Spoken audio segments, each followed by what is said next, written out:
एक मिनिट सरांशी बोला. हो. आहे याला एक ब्लॉकेज आहे, पण ऍक्च्युली तो खूप खाली आहे तो ब्लॉकेज. हॅलो. हा, खाली आहे. हा, खूप खाली आहे. तर अँजिओप्लास्टीची गरज नाहीये. औषध इंजेक्शन स्टार्ट करू आपण रक्त पातळ होण्याचा आणि 2 दिवसानंतर डिस्चार्ज करू. 100% ब्लॉकेज आहे मेन नसामध्ये, पण एकदम खाली आहे. तो औषधने निघून जाईल.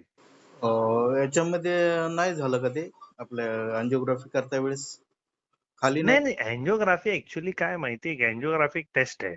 हो. त्याच्यामध्ये जर म्हणजे जे ब्लड वेसल असते ना, त्याच्या स्टार्ट मध्ये जर काही असलं असतं तर आपण अँजिओप्लास्टीनी करू शकतो. पण हे सगळ्यात खाली आहे. नशीब चांगलं आहे याचा की हार्ट अटॅक आलाय, पण एकदम खाली आहे तो. तर औषधने निघून जाईल ना. आयुष्यभर औषध घ्यावं लागेल, बस संपला विषय. हा. हा, काही अँजिओप्लास्टी बायपास काही करायची गरज नाही. हा.